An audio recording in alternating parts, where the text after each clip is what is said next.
My girlfriend texted, "I'm going on a vacation with my ex. We just want closure." I replied, "What?" Then I canceled the hotel reservation, because I was the one who booked it. When she arrived at the airport with her bags and no ticket, "My name is Daniel, I'm 31, and up until 3 weeks ago I thought I had my life pretty much figured out. Good job in finance, decent apartment in the city, and a girlfriend of 2 years named Melissa, who I genuinely believed was the one. We'd talked about marriage, we'd looked at rings online together. She had a Pinterest board called Our Future that I wasn't supposed to know about but definitely did." Then came the text. It was a Tuesday morning. I was at my desk, halfway through my second coffee, reviewing quarterly reports when my phone buzzed. Melissa's name lit up the screen with a message that made my brain short-circuit. "Hey babe? So, I know this might sound weird, but Jake reached out and we've been talking. We both feel like we never got proper closure after our breakup. We're thinking of taking a trip to Vermont this weekend, just to talk things through and finally move on properly. I think it'll be really healthy for me. Love you." I stared at that message for a full minute. Jake, her ex-boyfriend of 4 years, the guy she'd dated throughout college and broken up with supposedly because of different life goals. The same Jake whose Instagram she'd accidentally liked posts from at 2 in the morning 6 months ago, then claimed her phone had glitched. I tacked back, "What?" Just that. One word. She responded immediately with a string of messages. "I know it sounds crazy, but hear me out. It's not like that at all. We just need to have some honest conversations. You trust me, right? It's only 3 days, in Vermont, with her ex." I called her. She answered on the first ring, her voice bright and casual like she'd just suggested me try a new restaurant. "Danny, hi. Did you see my text? Melissa, are you actually serious right now?" "What do you mean?" "I'm being totally transparent with you. That's what matters in a relationship, right? Honesty?" I could hear traffic in the background. She was walking somewhere, probably to her lunch spot near her office. "You want to go on vacation with your ex-boyfriend and you think transparency makes this okay? It's not a vacation. It's closure. There's a difference. Jake and I never really processed our breakup properly. We just stopped talking one day. It's left this weird energy between us, and I think if we don't address it, it'll always be this thing hanging over me. Melissa, you've been with me for 2 years. If you needed closure, you had plenty of time to get it before now." She sighed, that particular sigh she did when she thought I was being unreasonable. "You're not listening. This is about my emotional health. I thought you'd be supportive." "Supportive of you taking a romantic trip with another man?" "It's not romantic. God, Danny, why are you being so insecure about this?" That word, insecure. She'd started using it a lot lately whenever I questioned anything. Insecure when I asked why if he'd been texting someone named Jamie at midnight. Insecure when I wondered why she'd suddenly needed space to find herself, but also needed me to increase my half of the rent. "When were you planning this?" I asked. "This weekend. We're flying out Friday morning, coming back Monday." "You already booked it." Pause. "Well, Jake found this amazing deal on a cabin. It's got a hot tub and everything. We were going to split it." Something clicked in my brain then. A cold, calculating click. "What hotel?" "It's not a hotel, it's a cabin rental through that site. Mountain Stay Retreats. Why?" "Just curious. What time's your flight?" Her voice warmed up, probably thinking I was coming around. "Friday at 6 a.m. I know it's early, but the tickets were cheaper." "Makes sense. Okay. Okay. So you're cool with it?" "I didn't say that. I said okay. Danny, I have to get back to work. We'll talk later." I hung up before she could respond. Here's the thing about Melissa that I'd discovered about 6 months into our relationship. She was terrible with money. Not just bad, catastrophically terrible. She'd maxed out 2 credit cards before we met, had student loans she'd been dodging, and had this habit of forgetting, to pay her half of utilities until I reminded her multiple times. So a year ago, when she'd wanted to build her credit back up, I'd done something monumentally stupid. I'd added her as an authorized user on one of my credit cards, a card with a high limit that I barely used. I figured she'd use it responsibly, pay me back for small purchases, and build her score. Instead, she'd racked up about $8,000 in charges over the past year. Dinners with friends, she said she'd pay me back for next month. Shopping sprees for work clothes. A girl's trip to Miami that somehow cost $2,500. And now, apparently, a romantic cabin getaway with her ex. I pulled up my credit card account on my computer. There it was. A charge from 3 days ago. $1,847 to Mountain Stay Retreats. A charge I definitely didn't authorize. She'd booked the cabin on my card. My hands were shaking. Not from anger exactly, but from this crystalline clarity. She wasn't just disrespecting me, she was using my money to fund her cheating trip. Because let's be honest, closure with your ex in a cabin with a hot tub isn't closure. It's a romantic weekend that she expected me to pay for. I called the credit card company first. Explained that my authorized user had made an unauthorized large purchase without my permission. They flagged it for dispute review. Then I called Mountain Stay Retreats. The customer service rep was sympathetic. "I see the reservation here, Mr. Harrison. Is there an issue?" "Yes, I need to cancel it. It was booked without my explicit consent." "I understand. Let me pull up the cancellation policy." "Okay, so this was booked as non-refundable, but given the circumstances and the fact that it's your card, I can process a full cancellation and refund. The reservation will be void immediately." "Perfect, please do that." "Done. The guest will receive a cancellation email within the hour. Is there anything else I can help you with today?" "No, that's everything. Thank you." I hung up and sat back in my chair. My heart was pounding, but my head was clear. Then I called the airline. Melissa had used the same card for her ticket. Same process. Unauthorized purchase by authorized user. They were less accommodating initially, but after I explained I was disputing the charge with my credit card company anyway, they agreed to cancel and refund. Within 2 hours, I dismantled her entire trip. I didn't tell her. I just waited. Friday morning, my phone started blowing up at 5:47 a.m. "Danny, what the fuck? The cabin reservation is canceled. They're saying the card was disputed. Are you kidding me right now? I'm at the airport, Jake is here, we don't have a place to stay, call me right now." I was making coffee in my kitchen, watching the messages roll in. I took my time responding. "Morning, yeah, I canceled everything. You used my credit card without asking to book a vacation with another man. Did you really think I was going to pay for that?" My phone immediately started ringing. I declined the call. She called again, declined again. Text from Melissa. "You can't do this. I'm stranded here." Me. "You're not stranded. You're at an airport. Go home." Melissa. "We bought the plane tickets already." Me. "Check your email." I assume she did because the next message came through 5 minutes later. "You canceled my flight too?"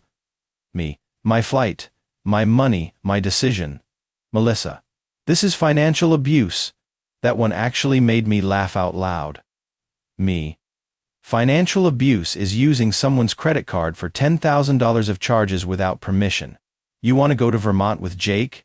Use Jake's money." The calls kept coming. I blocked her number. Update 1, so that was 2 weeks ago. I figured I'd update because things have gotten absolutely wild. After I blocked Melissa, she showed up at my apartment that Friday night, absolutely hysterical. I'd changed the locks that afternoon. She had a key, so she couldn't get in. She banged on the door for 20 minutes before my neighbor threatened to call the cops. Through the door, I told her we were done and she needed to leave. She screamed that I'd humiliated her, that Jake had to pay for everything on his credit cards, that they'd had to book a completely different, way more expensive cabin last minute, that she'd had to buy a new plane ticket. Sounds expensive? I said through the door. Maybe you two can bond over your shared financial irresponsibility. She called me every name in the book. Then she left. The next day, I got a text from an unknown number.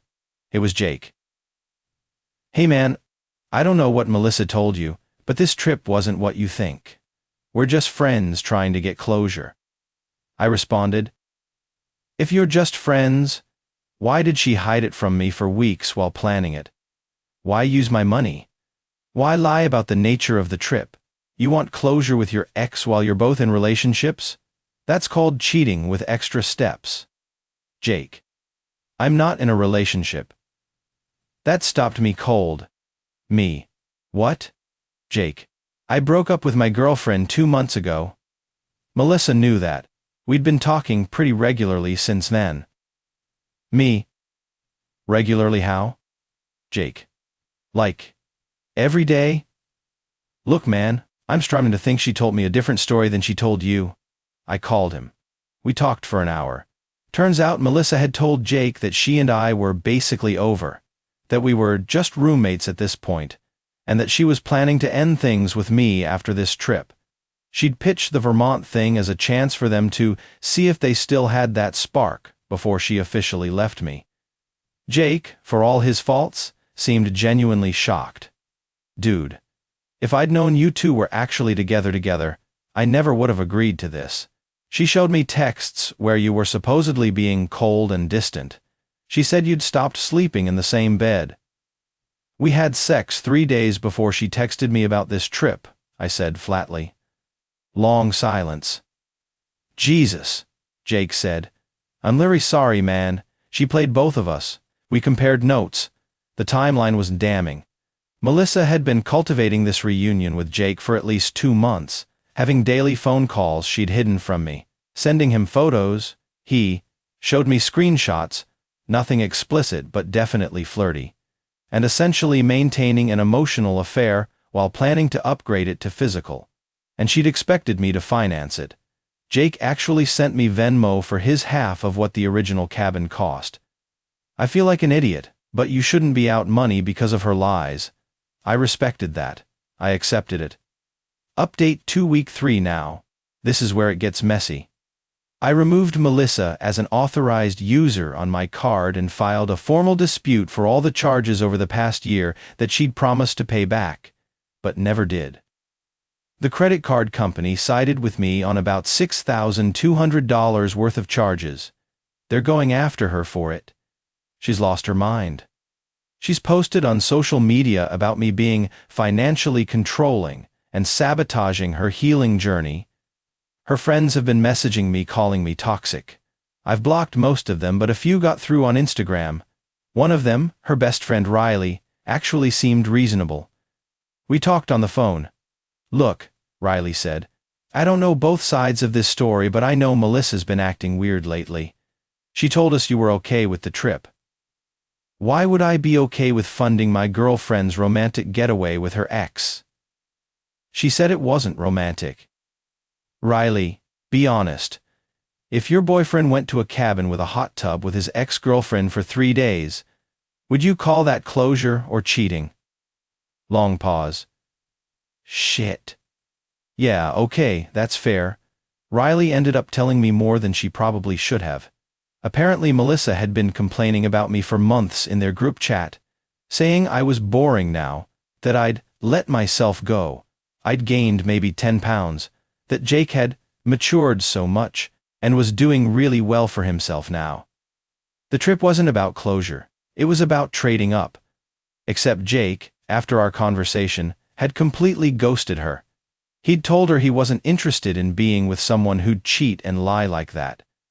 So now Melissa has no boyfriend, no backup plan, a ruined credit score about to get worse, and a growing reputation among our mutual friends as the girl who tried to make her boyfriend pay for her cheating trip. I've been doing okay. Better than okay, actually. I'd been going to the gym, picked up a hobby I'd abandoned, woodworking, and started seeing a therapist to process the betrayal. She's helped me understand that Melissa's behavior was a pattern I'd been ignoring. The financial irresponsibility, the boundary pushing, the subtle manipulation? My therapist asked me, "When did you start feeling like you had to earn her love?" I couldn't answer because I couldn't remember when I'd stopped feeling secure. Melissa's been trying to get back together. She sent a long email last week saying she'd made mistakes, but that I'd overreacted, and we should work through this. She said she never actually did anything with Jake, technically true since I canceled the trip, so it wasn't really cheating. I didn't respond. Final update. It's been a month now since the airport incident. Melissa moved back in with her parents. She couldn't afford her apartment without me, and none of her friends would take her in after the truth came out. The credit card company's collections department has contacted her multiple times. She's threatening to sue me for destroying her credit, which my lawyer says is laughable since she destroyed her own credit by making charges she couldn't pay back. Jake actually became sort of a friend through all this. We got beers last week and laughed about what a disaster we'd both avoided. He's dating someone new, someone he met at his gym who has her life together. As for me, I'm honestly doing better than I have in years. I'm not angry anymore, just relieved. Relieved that she showed her true colors before I married her. Before we had kids, before I was legally tied to someone who saw me as a wallet with a pulse. The funniest part? 3 days ago, Melissa posted on Facebook that she's in a new relationship with some guy named Marcus who, according to his profile, is a crypto entrepreneur and digital nomad. I give it 3 months before she realizes he's broke and living in his parents' basement. Meanwhile, I've been on a few dates. Nothing serious yet, but I'm not rushing. For the first time in 2 years, I feel like I can breathe. Like I'm not constantly monitoring someone else's standing or emotions or loyalty. The relationship taught me something valuable. Someone who loves you doesn't make you feel crazy for having boundaries. They don't weaponize therapy language to justify betrayal. And they definitely don't use your credit card to fund their backup plan. I'm 31, single, financially stable, and finally understanding what I actually deserve. And that's worth more than any closure trip to Vermont. Edit 1. A lot of people are asking if she ever apologized. Number, not once. Every message has been about how I ruined her life, how I embarrassed her, how I'm making her recovery harder. It's been enlightening. Edit 2. Jake sent me a screenshot yesterday. Melissa had texted him asking if he wanted to try again for real this time. He responded with a single word, no. Then blocked her. The man learned his lesson. Edit 3. For everyone asking about the $6,200 in disputed charges, yes, it's affecting her credit hard. She defaulted on the payment plan they offered her. Play stupid games, win stupid prizes.